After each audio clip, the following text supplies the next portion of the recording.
All right, Kevin back with you for another episode of the Million Dollar Relationships Podcast. And today I'm here with Latif Hamilton. Latif, welcome. So awesome to have you on the show today. Hey, thanks for having me. I really appreciate it.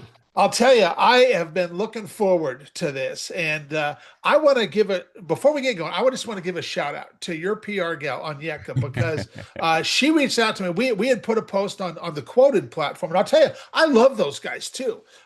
Quoted, man, I found out about a good friend of mine told me about them about a year ago, and I have Yeah. had a really great experience with that platform. Yeah, great And resource.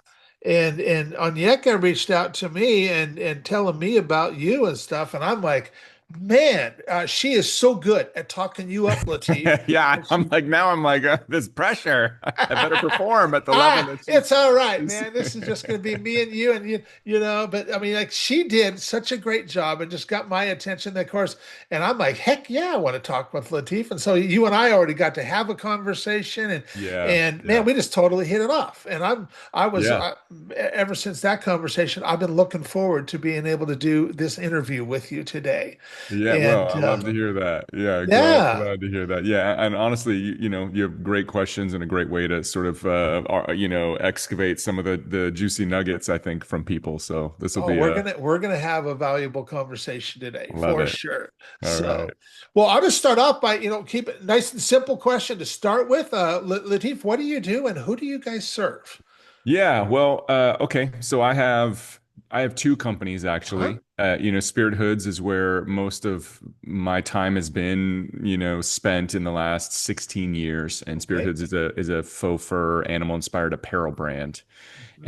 And we've done a lot of just wild things. I mean, the brand is itself a little bit, it's very centered on self-expression. And so we have everything from some, toned down faux fur coats to, metallic bodysuits, so it really just depends. We have both the sort of nightlife music scene crowd, you know what I mean? Artists, we have a lot of DJs and artists that wear our products, and that's just been a whole journey that I then took and launched a consultancy arm, basically taking everything that we have learned as a team, and that team also works on other projects. It doesn't have to be fashion; it can be really anything related in e-commerce. So Okay. if a company is, needing help with some form of infrastructure, we also have a warehouse. If they're, we've done a lot of marketing, and we have a very specific way in doing SEO, for example, Okay. that's a little different than an SEO agency. We're not an agency, we're a consultancy. So we really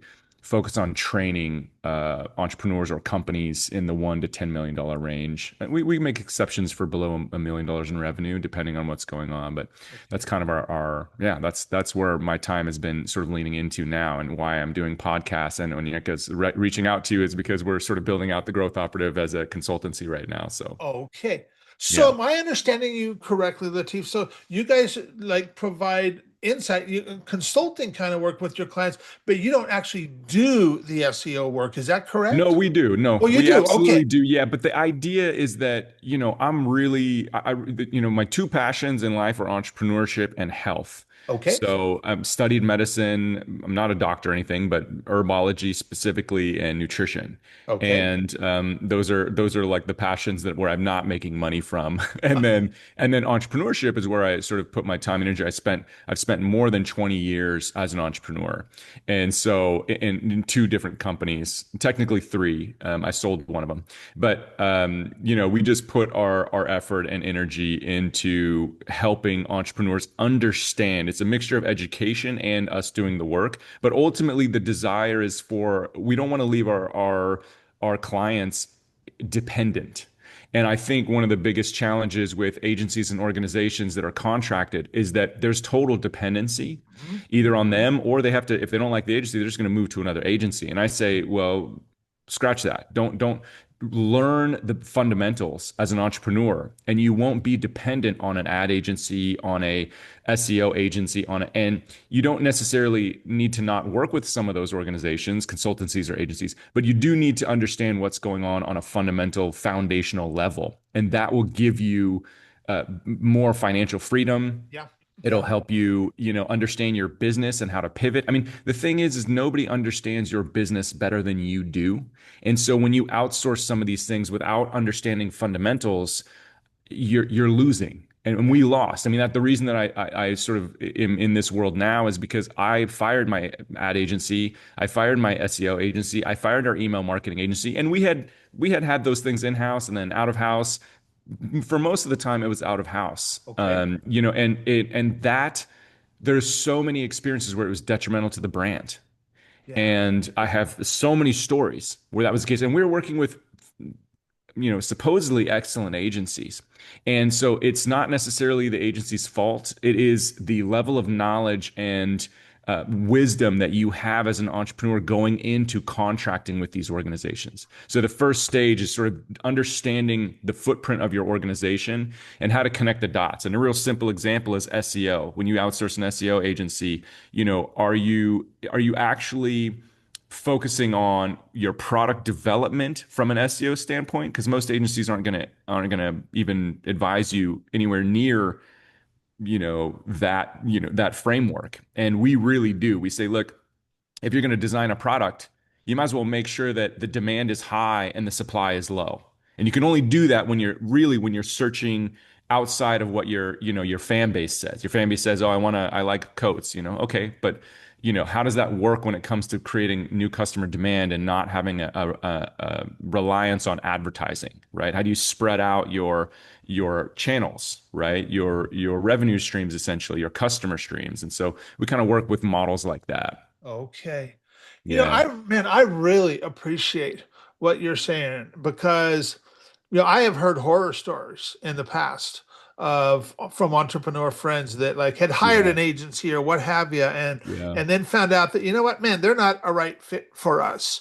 And then trying to extricate themselves from that relationship, and like the agencies holding them hostage on assets and stuff, Yeah. Absolutely. and it's Yeah. just like, wow. Yeah, and it's hard to be an agency on some level, but a lot of the people I know that run agencies are making hand over fist and driving freaking Lamborghinis. And I'm like, that's just not, when you're paying an ad agency 12% on ad spend as an example, or 10% or whatever it is, their incentive is to run more ads. It's not to make them efficient. And the stats and data that they're providing you are really difficult to understand. And so that's the kind of thing that we help educate people on. And we also we'll do some of those. We can also act as an intermediary depending on what's going on and advise our clients. And it's been really fun for me because I think I want to work with entrepreneurs who want to be at their best. And Yep. if you we in myself as well, it was really hard to just be like, oh, I'm gonna take on marketing in its entirety. Yeah. We don't want to do that. We're like, I'm already busy. I'm already inundated. So it's like, okay, well, how do we help restructure the way in which you're working so that you can understand the fundamentals and you can operate your business in a way that is allowing you to double revenue, Yeah. right? Yeah. Yeah. So or profitability, depending on what it is that is the metric that we're after. Okay. So yeah, Okay. yeah. Yeah. That is really good. That is really good. So what inspires you most, Latif, about the work that you guys get to do and the impact you get to make?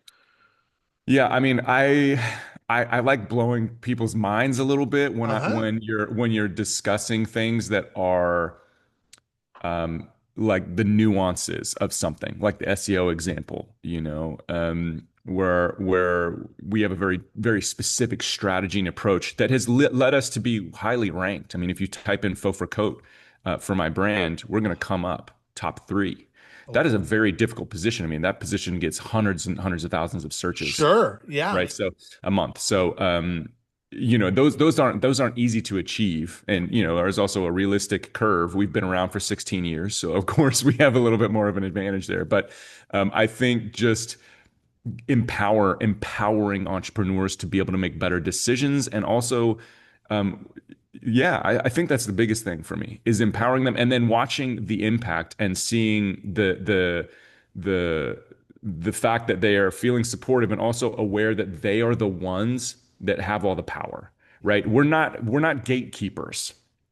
I'll share any piece of information that I can share that is going to benefit you, right? I'm not hiding something because I'm not an agency that's trying to paywall. That there's not a a gatekeeping situation. That's not how it works for us. And so I think transparency is really important. We talked a little bit about that earlier. I think Yeah. transparency is really important. The way we run our customer service, morality is a big deal to me in a time in an era where character doesn't seem to matter in our leadership, and I think that that is a fundamental error. When we choose leaders, when we choose people to work with, if we're choosing agencies, it's let's look at the character of the people who built the That's right. brand. So let's look at Yeah. before we make a decision to say, yeah, I want to partner with this agency because the character of the people is what dictates the company culture or the corporate culture or the and I think that these things are really important to look at. Amen. I am with you 100%. Man, I am always looking for that. I want to be able to have trust in somebody's character as Yeah. well as trust in their competence that they know how to do what they're telling me. Yeah.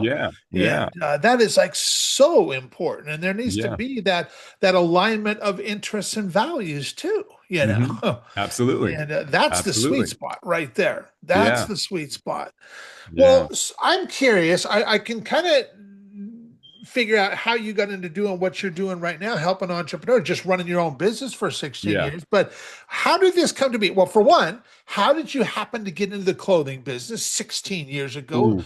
And Yeah. Good and question. then how did that lead? Because I'm sure there was something that happened that Hmm. got you first thinking about doing this kind of work. There was a Hmm. conversation or something. So I'm just curious to hear that backstory on both of those things. Yeah, for sure. So Spirit Hoods is a unique brand. I used to have partners, and we were young, we were friends. I was in my late 20s, Okay. and I had already had a company that I had with a partner for about 5 years, and it was reasonably successful. The 2008 crash, it was a residential remodeling company, and we Okay. did commercial and residential, and I was young and I was telling people twice my age what to do, and there was some challenges in that, and I wasn't I'd sort of capped my learning, right? My learning I learned a lot about sales, and that was sort of the focus of the business model. And I was like, okay, you know what? I'm ready to do something else. And so I'm researching,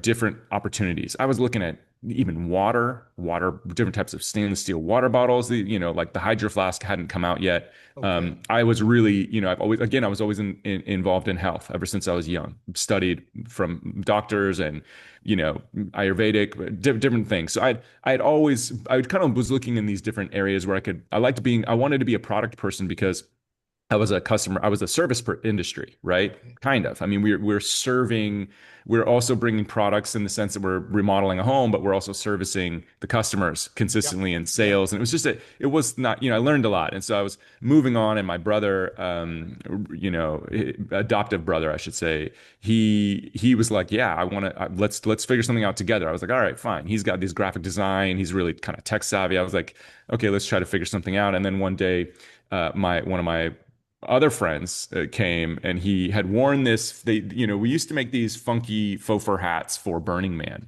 Okay. and they were just wonky faux fur, animal inspired, wonky ears, just mismatched fur.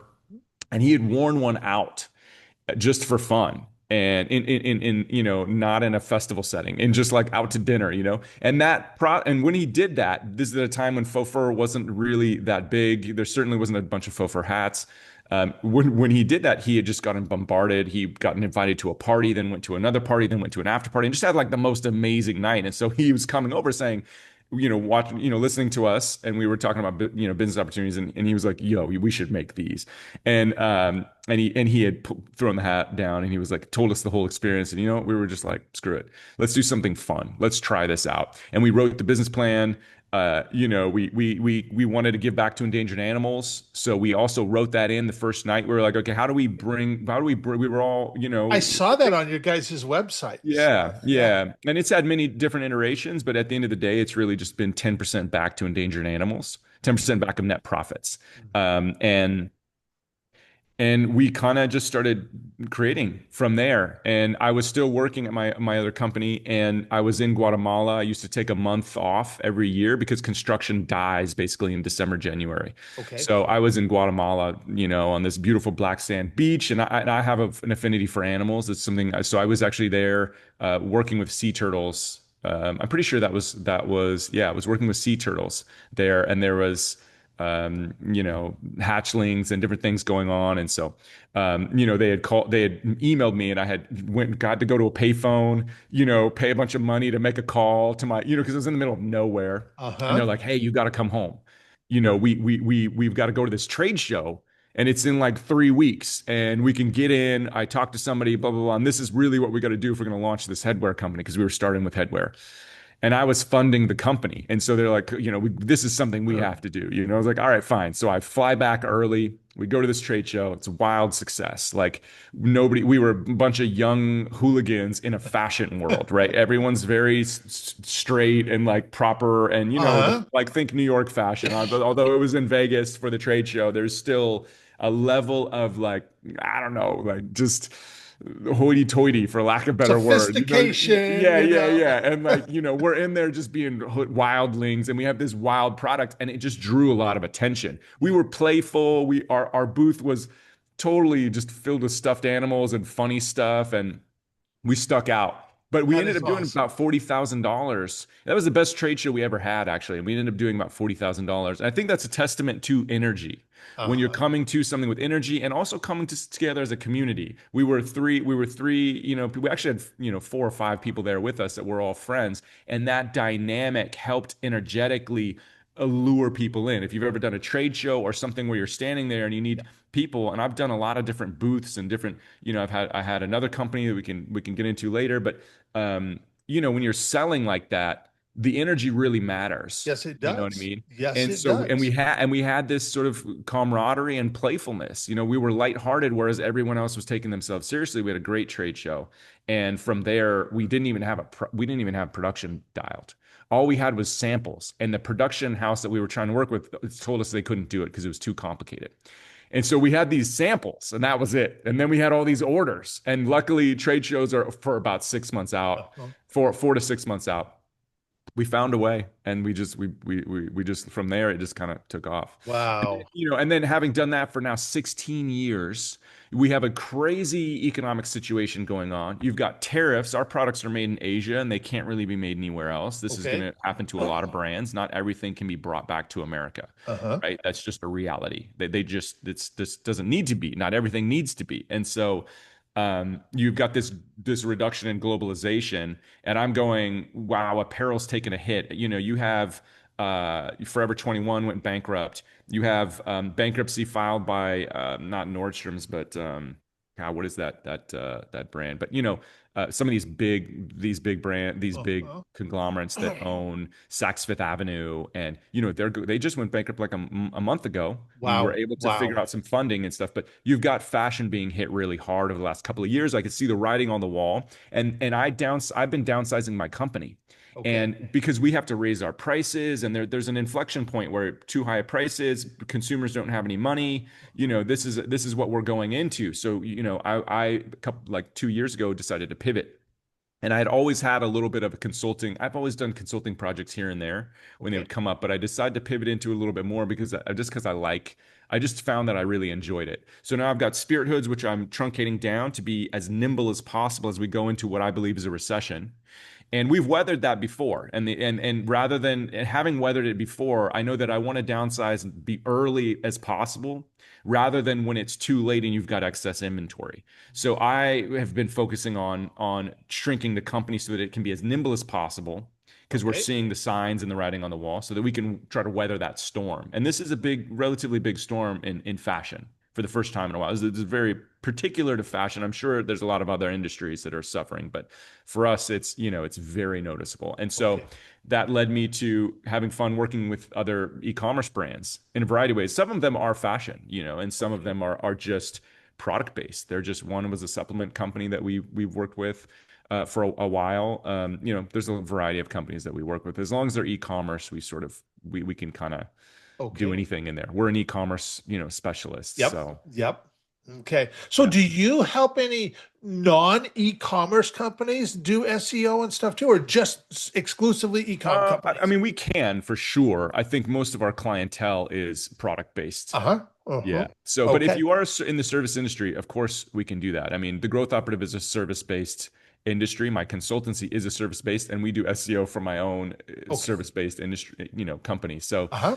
it's not that different, but there are nuances. There Sure. are some localization and things like that. And Yeah. SEO is one element. We also do a lot of creative marketing. We can do a number of things ultimately with the goal of the company or the person being educated enough to be able to know how they want to position those Okay. departments moving forward. But we can do a Okay. number of yeah, we can do a number of things. And a lot of work we also do is creativity or product development, design, email infrastructure, how to create, because one of our things is you've got to create content that is on a pillar of either entertainment or education. Okay. Otherwise, if you're just emailing people to tell you want them to buy stuff, or you want them to take, to come be a client of yours, what is the value that you're giving these people? You've got to give 150% value to people, whether you're being paid or whether you're not. Uh-huh. And Uh-huh. that's how you create loyalty. We have brand loyalty, and my experience is with building cult-like followings in any area. Like, how do you Okay. do it? There are similar rules to it, right? Yep. And for Yep. us, we did that. We built out products that would sell on the secondary market. We sold them for $120, and then in eBay a month later or 6 months later, they were being sold for $2,000. This is a faux Wow. fur garment, right? Wow. So I think building that following or that desire for people to want to work with you stems from the initial whatever it is being very, very high quality, Yeah. right? Yeah. Very focused, whether it's the service that you're providing, really knowing what it is, knowing your value proposition. If it's the product, making sure that the product is of excellent quality, Yep. right? And also your customer service is a key instrumental component of that. Transparency with your customers, with your clients is really, really critical in my experience, right? Absolutely. Absolutely. I mean, that's how you just gain trust is just being completely transparent with people and stuff, Yeah. and Yeah. we're not all perfect. I know I sure ain't. And once in a while I No. drop a ball here and there. Yeah. But when I Yeah. just own it and say, hey, and like, man, people like they appreciate that, and I've got a story about exactly what you're talking about on the okay, product side. We launched our Black Friday sales. This is years ago. And one of the product categories, I think it might have been bodysuits. We just somehow didn't deepen the discount enough. So after about 5 days, we realized all these other items are selling well. What's going on with bodysuits? Oh, the discount just was too low. It wasn't a deep enough discount. okay, So we said, okay, I was like, we got to increase the discount because it's too. I want to move these bodysuits. It's Black Friday. This is one of our biggest selling times of the year. We've got to increase that discount by 10 or 15% and get it to move. And the issue was we had all these people that had already purchased. Now, the standard operating procedure for most companies is to just deepen the discount and not tell anybody, mhm. right? And not tell your previous customers, I mean, Sure, who have sure, already bought, right? yeah, Because in your email segmentation, you're segmenting out, if you're doing a good job, you're already segmenting out people who've purchased in the yeah, last couple of weeks. You're not going to yeah, bombard people who've already purchased, right? So you yeah, already have these tools. How are they going to know, right? yeah. And we had a 2-minute conversation, and we all decided pretty quickly that the best thing that we could do was refund those customers the difference. Then email them all. This is manually, by the way. This is harder to do all Sure. internally, right? And more costly on so many levels.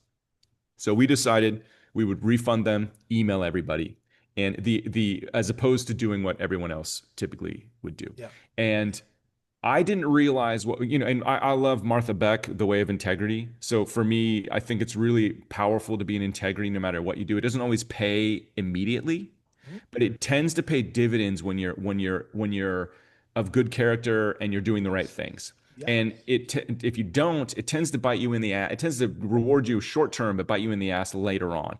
And there's that concept of something quick return, long term, devaluation, or short challenges, short discomfort, long term growth and happiness. Right. So I think that concept really works across a wide spectrum. But for us, what happened was we got that week just a ton of emails, right?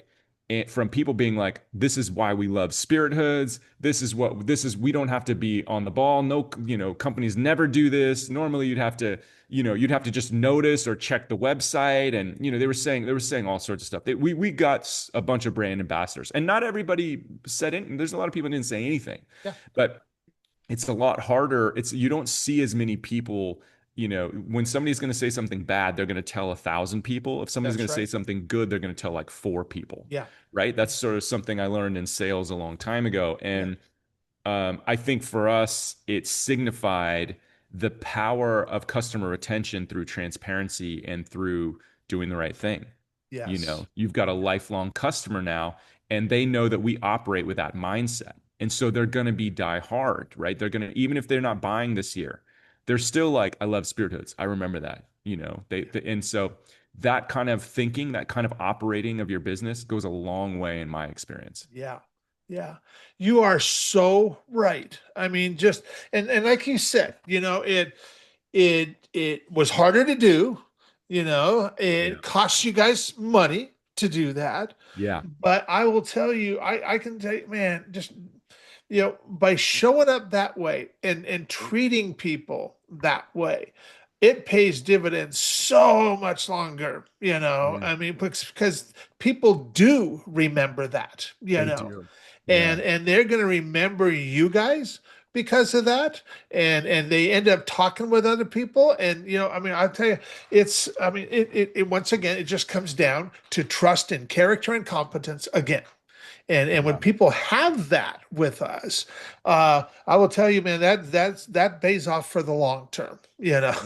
and Yeah. so Yeah, and I feel like it's a value that we used to have in business, in American business decades ago, many yeah, decades ago, maybe in the yeah, 50s or something. I feel like you read stories of that historically. And now what's happened is profits have overtaken the humanity yeah, in yeah, what we do. And yes, short term, that might lead to stronger revenue and stronger profits. But in the long term, you can see people are tired of all the subscription models where they're getting charged and they didn't know it, yes, right? yeah, They're not using it and they're getting charged. They have to check with companies because their discounts change all the time, and like they don't know if they got an actually good discount or not. In the yeah, example that we just spoke about, so there's all these ways in which corporations are sort of screwing us. yes, They're not holding up the responsibility or valuing the people in the same way anymore. And yes, so you can stick out really loudly when you're a company that does.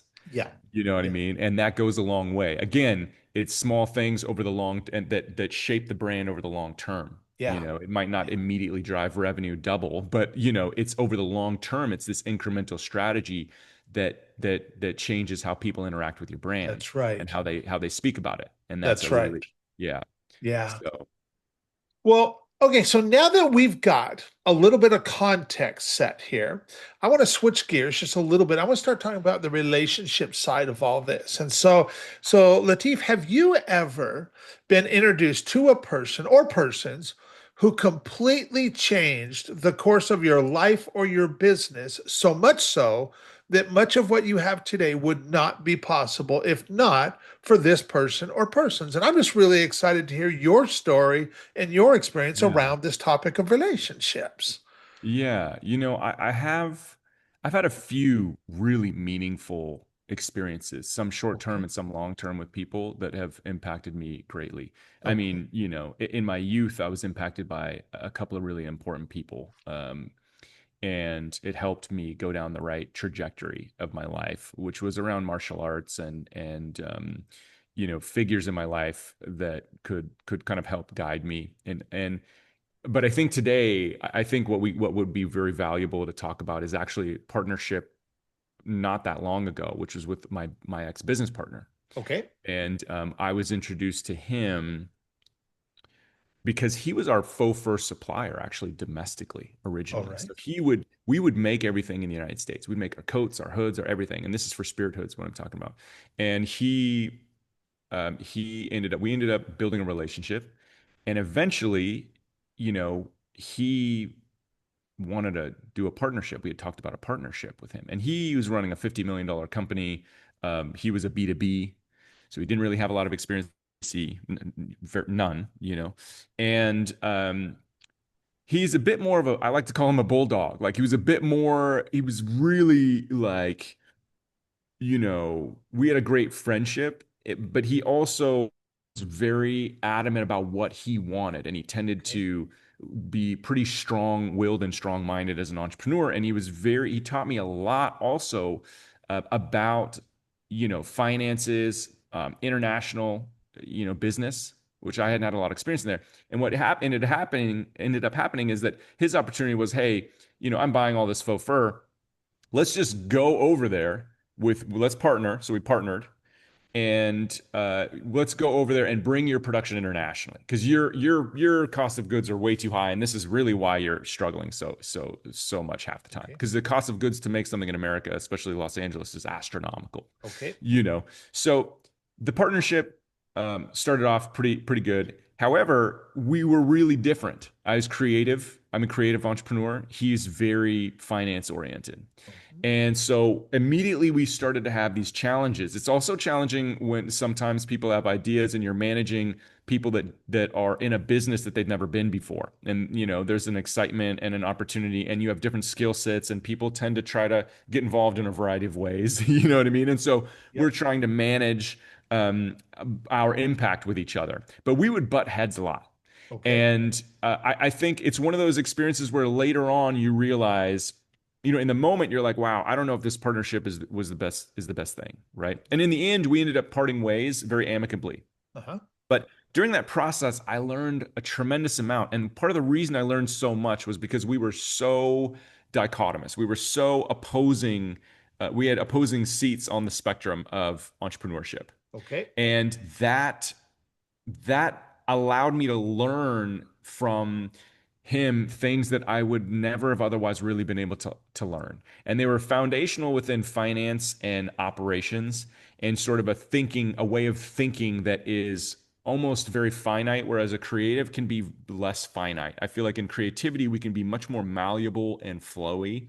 And his mindset was always really kind of rigid and finite in ways. And it's what led him to have such a powerful business on the revenue wise and on profitability wise, and which my skills led me to have such a powerful brand, right? And he's not Uh-huh. operating a brand, but as a brand, and we have a lot of followers that are loving what we create. We have a lot of creativity. We have a lot of artists all over the place, music artists, Doja Cat, Justin Bieber back in the day. We have so many, music artists that had come to us and bought products without us even knowing, right? So creativity, but his end was finance and sort of some of these operational international business logistics. Okay. And I think that relationship was really instrumental in my development. Wow. Wow. So, what is an example of a situation where you personally got to make a really substantial impact, and maybe even it surprised you a little bit where you're just like, wow, look at what just happened there. Mhm. And yet you also know that would have never happened if not for the relationship that you and your partner have had. Yeah, that actually is easy for me to answer. I think because I am also the designer of the company, Uh-huh. um, it's really hard to oscillate between creativity and operations. I have an ability to sort of drive into one or the other, but sometimes I can get stuck in one Okay. and in one mode of thinking, like the creative mindset. I can be stuck there for a little while. And that's a softer place than sort of operational thinking. Operational thinking can be a little bit more finite and rigid in its construct for good reason. Um, it protects the brand, it protects the bottom line. Mhm. And he was very adamant about um, always looking to see, for example, our inventory. So one of the things that I did after we had split up, I had been able to sit and digest with things that he had taught me during the process of our, post time, when we were operating the brand without him. And one of the things I realized was that his idea of inventory turnover was really spot on. And that is when you are managing your inventory correctly, it turns over at a reasonable rate and you're not stuck with too much inventory. right? Too much where your cash position is tied up. Okay. And you're also not developing new products or products. This is where I ended up blending SEO into this to be able to make a better inventory management sort of system.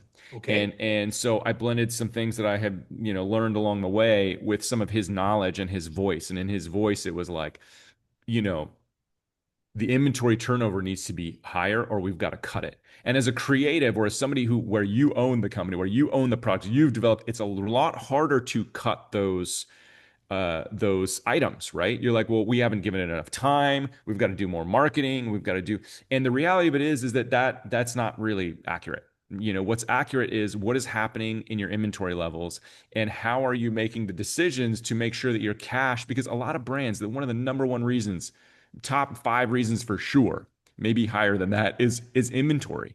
You have too Okay. much inventory and your cash flow, right? You always hear businesses don't go out of business because they're a bad business necessarily. A lot of times they go out of business because they don't have enough cash flow, operating capital, and that's usually because that money is tied up in inventory, Inventory. and they can't just get rid of it without devaluing the brand. Yeah. They Yeah. can't just run a sale all the time, and some of it doesn't move very well. Maybe because it's seasonal, maybe you overbought and now you've got to wait till next season to sell through the rest. There's a whole variety of reasons. Or the product itself just isn't the right category. It's not the right fit for your audience and it's not the right fit for new customer acquisition. So these are things that you really have to scrutinize. And I think, when we are in our creative mindset or when we're stuck as an entrepreneur and we get in these mindsets of identification with our company, it can be really hard to make difficult decisions because we are our company. We Yeah. are the success of the products that we are creating. And we want to give things more time, or we want to work with these things. It's hard to look at it from just a brass tacks standpoint Yeah. when your heart and soul is invested in it, right? Yeah. And so he was like that. And I think it really taught me some things around looking at it with that critical eye and just saying, you know what? Forget it.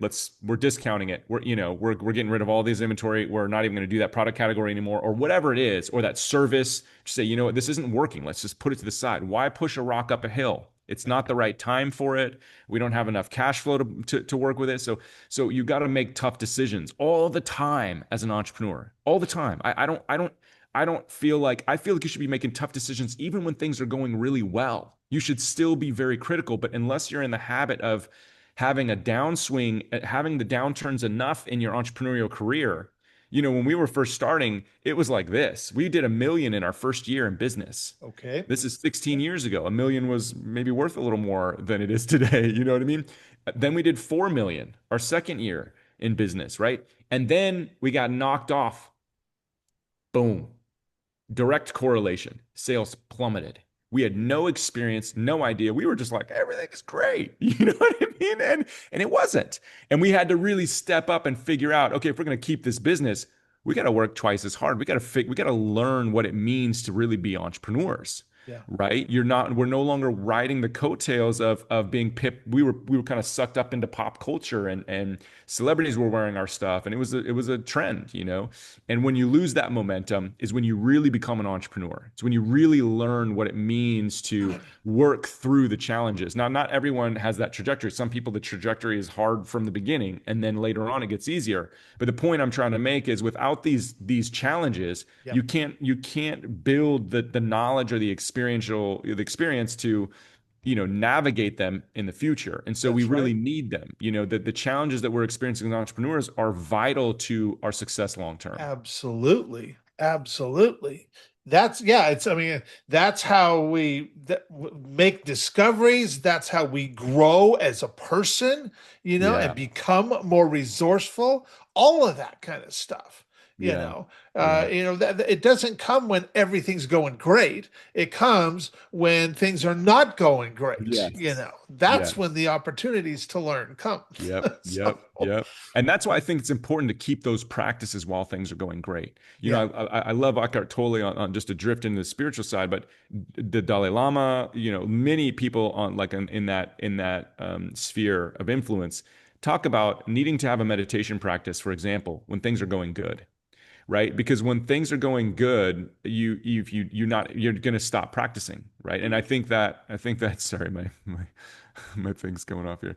I think that that idea is really, really relevant, right? These concepts of saying, okay, I'm meditating even though things are going good. I don't really need meditation. Well, what you do need it because you're building a muscle, right? And so, and then the shit hits the fan, and things are hard, and you got to maintain your meditation practice because that's That's right. that's when you really might be needing it. As an example, it's the same conceptually with your company. When things are Yep. going well, is when you need to maintain scrutiny on your inventory levels, on your tactics, and how you're bleeding cash because we get we're making profits. We can be more relaxed here. And I think yes and no.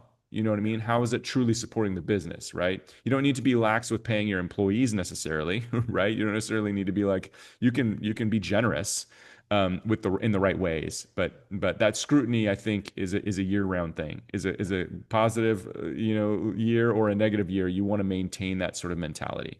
Yeah. Yeah. Well, for anybody listening to this, Latif, thinking like, man, Kevin, I really love who Latif is and how he shows up and stuff. And maybe they're thinking like, man, you know what? It might be worth having a conversation with him or his team or Yeah. what have you.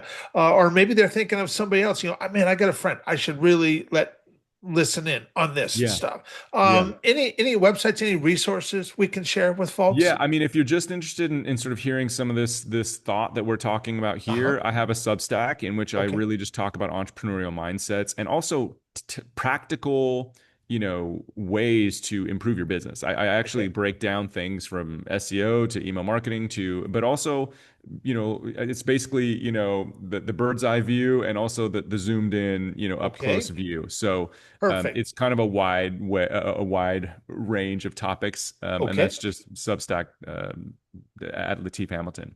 Okay. And then if you're wanting to work with me or have a conversation, we do initial conversations for free. There's no there's just you can connect with me at my website basically and Okay. just let me know what you're interested in, what's going on for you, and we can arrange a time to chat and see if there's a fit. Perfect. Um, and then if you're curious about the clothing we do, you can go to spirithoods.com. So Okay. yeah, so the Growth Operative is my consultancy and Spirit Hoods is my fashion brand. Okay. I'll make Yeah. sure that we include those links with the show notes for the Awesome. podcast and stuff. Great. Thank you. Is there any last thing that you feel led to share, Latif, before we call it a wrap? No, I don't know. I mean, I think from my perspective, I think things are a little challenging right now in the United States and maybe globally. But for sure, being in Los Angeles and seeing a lot of things that are can be disheartening at times. I think that knowing that just this is where you sort of forge yourself into a more powerful leader or business or entrepreneur or even family member, right? So I think, how we spin the narrative of what we're experiencing is instrumental to our success, right? And Absolutely. so, I guess that I would just end on that like, I think now is just the time to buckle down if you're feeling concerned and just focus, Yeah. focus and build, don't be afraid to invest in yourself. Yeah. Continue to build that trajectory towards what it is that is inspiring you or pays the bills or whatever that is. I Yeah. think you can work towards it with the right mindset. You are so, I mean, man, the story we tell ourselves is the most important one right Yeah, there, you know. absolutely. And Absolutely. And yeah, listen, I battle it myself. I do like to we meditate. all do. And even in my morning meditation, I was just like, man, the price of oil, like this war, my fashion is being hit hard. And so I'm like, man, how's this gonna go? I've had spirits for 16 years. You know what I mean? How is this going to go? And I have to remind myself that we're flowing and we never know what comes around the corner. And as long as we are sort of creating the right narrative, Yeah, and staying healthy, going working out, eating right, continuing to work and not overwork, but just be mindful. I think things do work out for us in the right ways. It's yeah, really about that starting point. I think, absolutely. and we're always going to be Absolutely. brushing up against challenging thoughts and Yep. challenging things. So Yeah. you got to do what you can to maneuver through your own judge or mental box, voice box in your head. Yeah. So Yeah. yeah. Well, Latif, I want to thank you so much for taking the time to have this conversation today. And I really appreciate it. I really appreciate you. And I'm excited to get this out there and share it with folks. So thanks so much. All right, thank you. It's great. It's always great to chat with you and connect. So, Absolutely. all right.